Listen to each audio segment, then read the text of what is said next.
Alors, on parle de la stratégie d'accumulation sur l'or. Alors, si vous regardez dans mes archives vidéo, vous verrez que je parle souvent des métaux, or, argent, parce que j'estime, mais c'est mon avis, hein, on peut ne pas être d'accord, je vous le donne tel que je le pense, il faut en avoir un peu quand même dans ses économies, si on peut.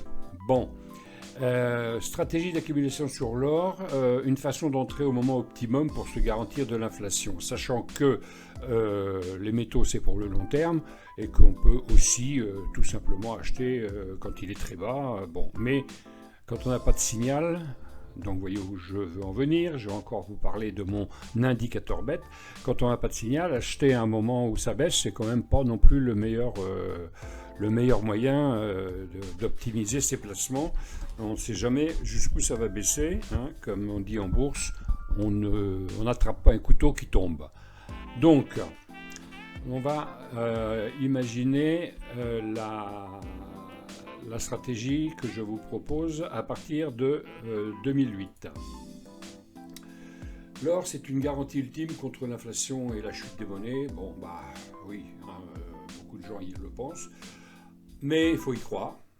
C'est pas pour rien que dans le temps, les monnaies étaient basées sur les stocks d'or du pays. Hein, ça limitait l'inflation puisque le pays ne pouvait pas dépenser plus qu'il ne pouvait garantir sur sa monnaie ou alors il fallait dévaluer. Et dévaluation, c'était bien dans un sens, c'était moins bien dans l'autre. Donc les gens qui avaient des économies, bah, ils perdaient de l'argent. Et puis les prix augmentaient. Bref, tout ça, c'est pas ce qui est le mieux. Alors, moi, j'ai une théorie que j'ai lue plusieurs fois et que j'ai adoptée. Je ne pense pas que ce soit l'or qui fluctue, puisqu'en fait l'or, ça appartient à personne, entre guillemets, au niveau, disons, fiduciaire. Ce sont les monnaies pour en acheter qui fluctuent, en fait. C'est vrai, si l'or monte, c'est parce que l'argent, il faut plus d'argent pour en acheter, et s'il descend, c'est parce qu'il faut moins d'argent pour en acheter. Bon. Depuis la décorrélation des monnaies avec l'or en 71, merci Monsieur Nixon, hein, comme il ne pouvait plus dépenser ni imprimer de billets, bah, il a dit puisque c'est ça, allez, on s'occupe plus du stock d'or et puis on imprime autant qu'on veut. On voit où on est maintenant, la situation fiduciaire dans le monde. Hein. Bon. Et donc, depuis la décorrélation, eh bien, les pays se sont endettés, mais d'une façon complètement dingue. Hein. Et évidemment, on se demande comment ils pourraient bien rembourser un jour ces dettes. Voilà. Donc, on dit souvent l'or ne verse pas de dividendes. Eh non, il ne verse pas de dividendes. Mais votre assurance voiture n'en verse pas non plus. Votre assurance maison non plus. Votre mutuelle santé non plus. Et puis, vous avez pourtant bien une assurance voiture, c'est obligatoire. Une assurance maison, c'est quasi obligatoire, et une assurance santé, c'est bien souhaitable. Donc en fait, pourquoi je dis ça? Parce que pour moi, en fait, l'or, c'est quoi? C'est une assurance long terme. Voilà. L'or, c'est votre assurance pour le long terme. Ma philosophie, c'est qu'il faut en avoir, allez, entre 20% de vos économies long terme, dans les périodes où on a l'impression que tout va bien, et monter à 30% si possible dans les périodes difficiles. Pourquoi? Parce que, en fait, on voit bien tout à l'heure sur les graphiques que dans les périodes difficiles, l'or monte, et dans les périodes où tout est calme, l'or descend. Bon. Alors, comme je marque, à tout le monde ne partage pas cet avis, bien sûr, c'est le mien, parce qu'évidemment, l'or, c'est la relique barbare, c'est le Moyen-Âge, il faut être dans l'heure du temps, il faut acheter du bitcoin, pourquoi pas d'ailleurs, mais tout petit peu. Et donc, je parle de mon expérience sur la matière, hein, je vous ai déjà expliqué dans d'autres vidéos qui je suis.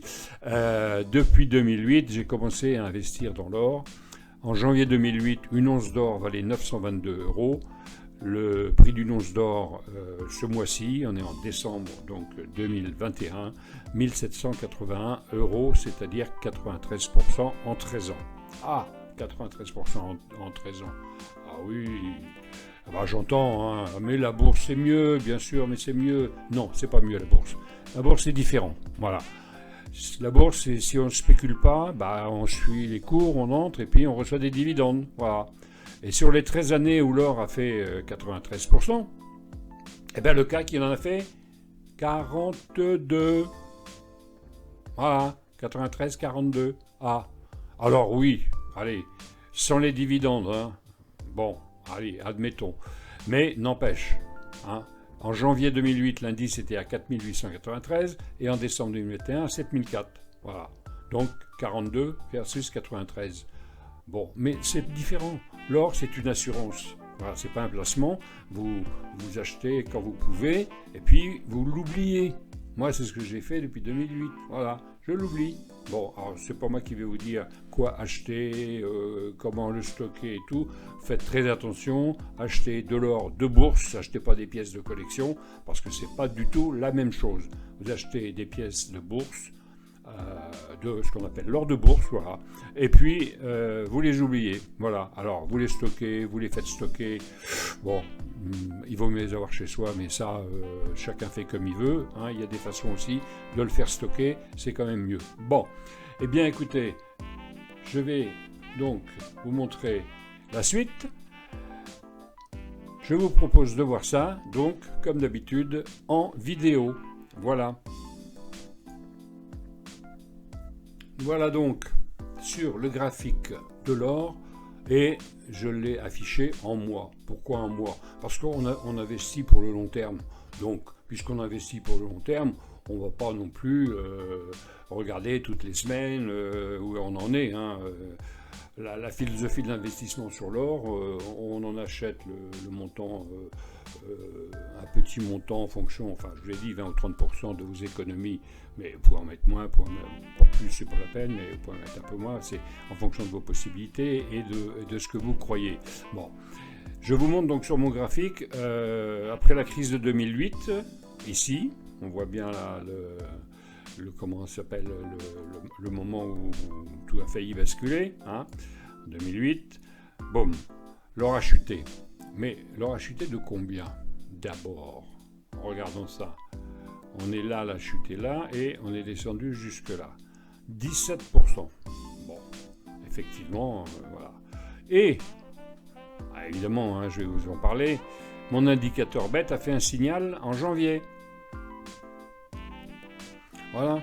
Alors vous allez me dire, oui mais bon, tout le monde voit bien que ça a monté, oui, sauf qu'en janvier, on n'est que là, quoi. Hein. On ne sait pas si c'est un rebond, et puis on repart sur les 600 l'once, là. Hein. Donc, voilà. Et donc, mon signal est là, on achète. Voilà. Donc, on achète à 848 l'once, voilà, en janvier 2009. Et puis, on oublie. Tous les mois, on regarde, pas de signal, on fait rien. Oh, il faut vendre, bon, pourquoi pas, mais c'est pas notre objectif. Nous, on est pour le long terme. Bon, maintenant, si vous préférez préserver votre capital, ce qui est tout à fait honorable, en ayant entré ici et on a un signal de baisse ici, on sortait ici avec, excusez-moi du peu, 83%. Hein. Bon. L'or, ça ne rapporte pas. Hein. Bon, allez, on continue. Supprimer. Voilà. Bon, mais moi, ma stratégie, je ne sors pas. Hein. J'en ai, je le garde. Donc, on a un nouveau signal ici, en juin 2016 seulement. 9 et 9, 18. 8 ans. Bah, c'est pas grave, hein. On s'en occupe pas. Hein. Il est là, il est là. Et donc là, on en achète. Signal, on achète. Hop. Juin 2016, 1257 onces. Oh, j'en prends. Hop, un nouveau signal. Il va se passer quelque chose là. On est en 2017. Juin, mars, 9 mois. Hein. On en reprend une petite dose. Et puis voilà. Et puis d'un seul coup, un nouveau signal ici. En février 2019, là. 2 ans après. Eh ben, on en reprend un petit peu. Hein, à 1280. Et puis voilà, et si on fait le bilan aujourd'hui, bon, bah, il n'y a pas eu de signaux, hein, donc on est arrivé là à 1781. Et donc, si on fait le bilan de ce que je viens de vous dire sur les différents achats, donc je vais faire ça donc, sur un encart où je vais vous inscrire les prix. Donc, voici le résumé. Achat en janvier 2009, donc à 848. Il a fallu attendre juin 2016 pour retrouver un signal d'achat. Alors bon, c'est une méthode hein, qui vaut ce qu'elle vaut. Vous n'êtes pas obligé d'y adhérer, je vous explique. Hein, voilà. Donc, elle utilise mon indicateur BET pour entrer. Donc, juin 2016, un signal à 1257, on prend. En 2017, un an après, 1226, on rentre. Un signal en 2019, 1280, ici, voilà, le dernier signal. Et puis, on est parti. Et donc, prix de revient moyen, 1152. C'est-à-dire à peu près par ici, quoi. Hein, 1152, hop là, voilà. Ici, 1152, à peu près ici, prix de revient ici. Et voilà, on a fait une progression de 55%. Et bien, c'est encore mieux que la bourse, hein, qui a fait 42. Voilà.